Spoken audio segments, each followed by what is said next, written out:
Happy New Year, happy studying, and welcome to a new video all about what we can expect in the coming term and a quick look at the polls as well. So plenty to discuss, but first of all, I want to wish you a happy new year. And if you're taking your A levels this year, you're doing government and politics, I wish you all the best with that, your revision, your studying, and the exam itself. And if I can help at all, well, hopefully these videos will help add context to current issues in UK government and politics, and also I can offer tuition.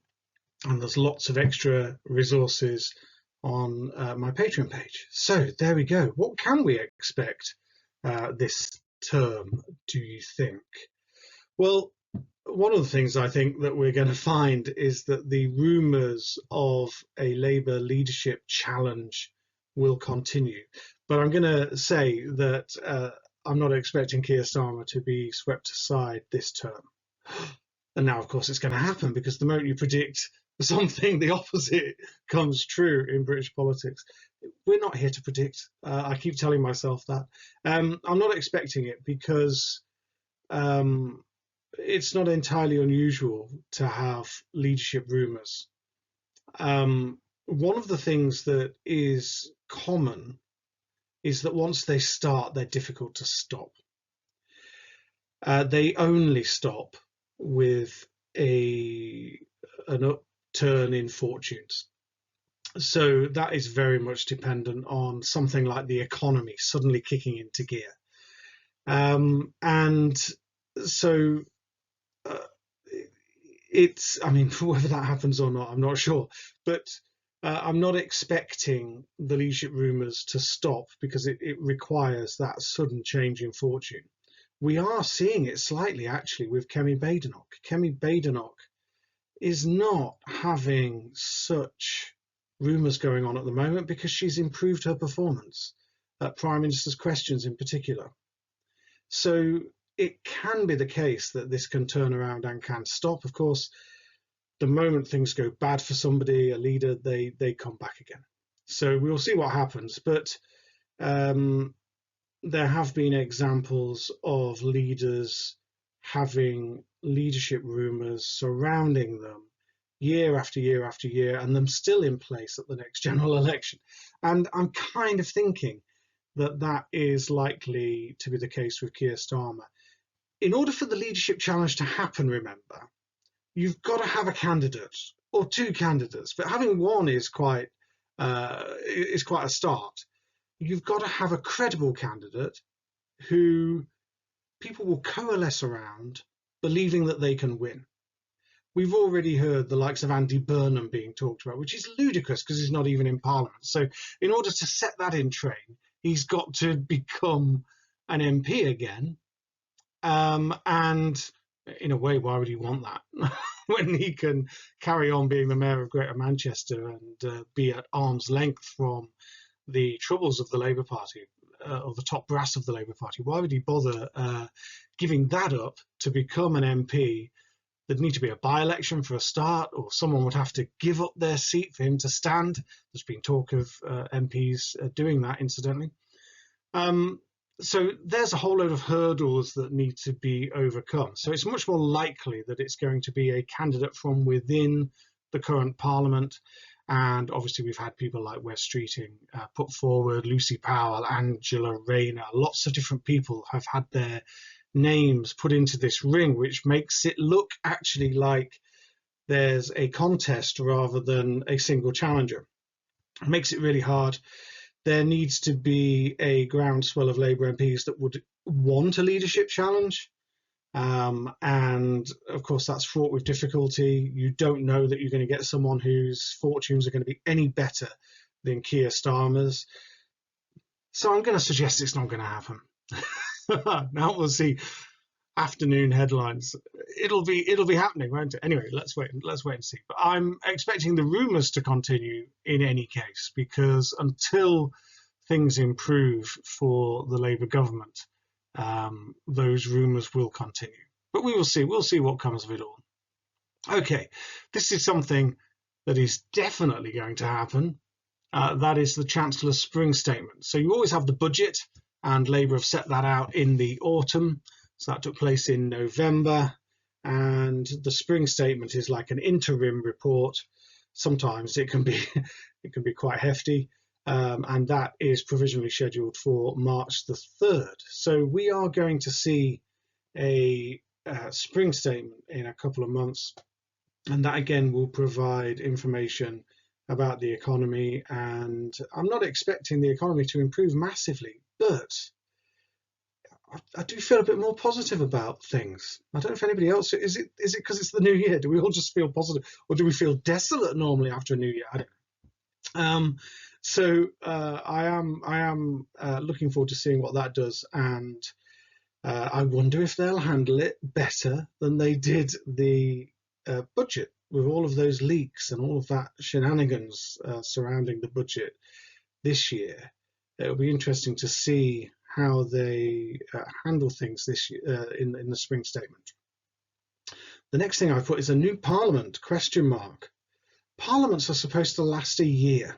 We have a King's Speech, and then in that King's Speech on the day of the state opening of Parliament, the monarch reads out the legislative plans for the government for the coming year. We last had a King's Speech and a state opening of Parliament in July 2024. So we are around about 18 months into this Parliament. And so we should get a new one soon. This is quite rare. It did happen in 2017, I think. After that election, Theresa May had a lot of legislation she wanted to get through in that first period. And so she extended, and she announced it actually in advance, that she was going to that it would be a long parliamentary year, over a year. I haven't seen anything from this government telling us that this would be long, but they did have a long list of bills in the King's Speech in July 24, and we are still going through them. That was a really interesting setup to win that election with a landslide, and to have a bumper selection of bills is a statement of intent, I think. A statement of intent. We're here to get this done. We've got a lot of stuff to do. We're going to get on and do the job. But it doesn't feel that that's what they've done. It feels as though, well, I would find it difficult to reel off a list of really good pieces of legislation that were in their manifesto and they wanted to do. Oh, the workers' rights bill. Some of that got watered down, didn't it? Oh, the welfare bill. A lot of that got watered. So there are things that I can name, but I'm not sure I can name them positively for the government. They have done a lot, and it's interesting that they still have a lot to do. I've put a question mark here because I don't think this new Parliament and a new King's Speech will start before the end of this term. But I've put it here just to think, well, it could, but they would have to get a move on. One of the things that is tricky for them is the elections coming up in May, because there's a period before the elections where governments can't really do much, because it might look like they're seeking to influence the elections. So I'm kind of expecting the state opening of Parliament and a new King's Speech after Easter, after the May elections, in fact, I would say. So we're looking a little bit further ahead, but isn't it interesting that we've got this far with this Parliament, since the general election, without a new King's Speech? We have, incidentally, heard some policies which I think will be in that King's Speech. The ban on trail hunting was announced just before Christmas. I don't think they're going to try and put that through before the end of this Parliament. I'm assuming it's going to be in the King's Speech at the next Parliament, but we will have to wait and see. So it's quite interesting. It's quite odd. This might feel a little bit strange to you that we have 5-year terms, but then we have year-long parliaments within those terms. But that is just the way it's done. It gives the government a chance every year, in theory, to come to Parliament with fresh ideas and new things. Normally, the first 2 or 3 years will contain the bulk of the manifesto commitments. By the time you get to year 5, you would imagine that the government has got through most of their manifesto commitments. But who knows? Who knows? We don't know how long this government will last. They've got a good majority at the moment, and everything should run on to year 4, year 5, depending on when they want that election. Of course, if they're behind in the polls, I think they're going to go to year 5, but we will see. Okay, right. So I mentioned elections in May. So we're not going to see them until next term, but worth thinking about them between now and then, because we're in the run-up to them, and the polls are going to matter. We've got local elections in England, including all of the London boroughs and the London Assembly. There are some counties in England as well that have got elections, and then there are the devolved elections as well in Scotland and Wales. The parliaments are up for election, meaning that there will be potentially new governments in place in those areas. So they are going to be really important. And this period between now and May is going to be crucial for the parties to get into a position where they can maneuver their support, get their support ready for those votes. And of course, we know that outside of general elections, turnout can be low. Turnout can be low in general elections. It can be lower at these sorts of elections. So everything that parties do between now and then is going to be crucial to working out who is in the ascendancy and who is not. And that leads us to our regular poll watch. And let's take a look at this. This is the average situation for the parties, the polling averages for them. And we can see now that Reform is beginning to drop at quite a rate. And I would say that on the whole, that is at the expense of that is to the benefit of the Conservatives.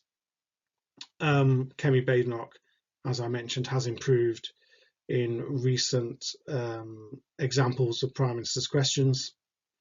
Labour still continuing to go down, and that dramatic rise from the Greens.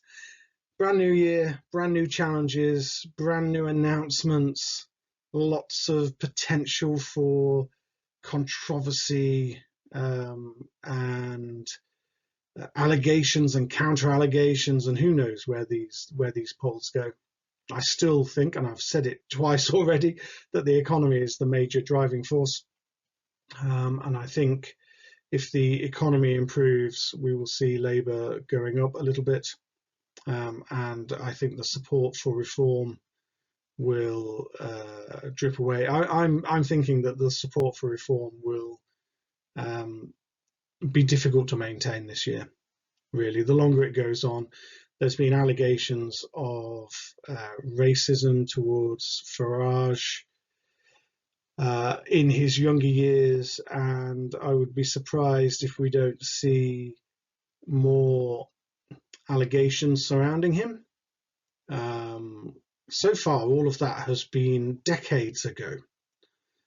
It'll be interesting to see if there are people coming forward about Reform more recently, or even Farage in more recent times, or whether that really is just something that was in his past.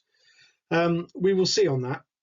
The Labour Party, I think, I'm not sure that they'll go down much further.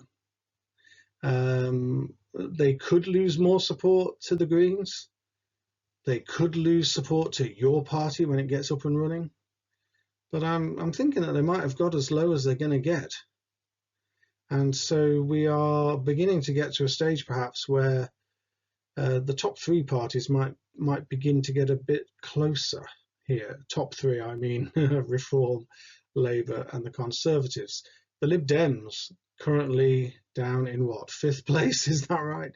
Amazing. So the Greens have had a really fantastic time under Zach Polanski, their new leader.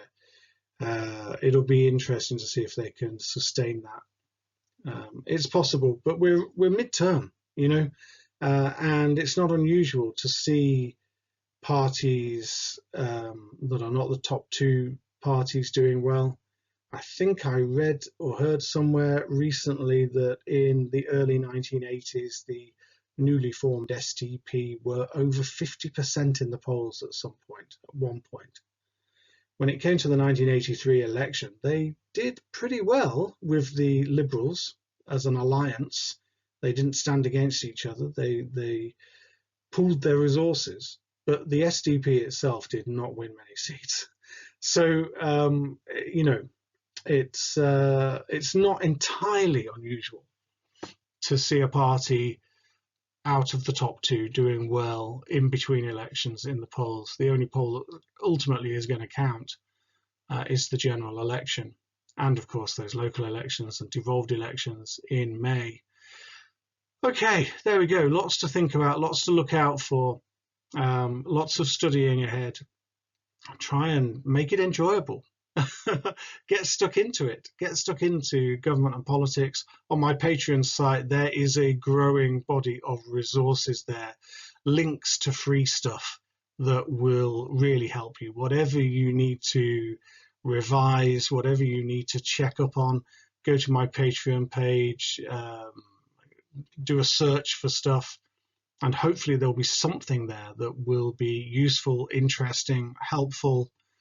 That's the plan. It's only going to get larger, that Patreon site is only going to get larger with more useful things. So keep going back to it. Okay, happy studying. Bye-bye.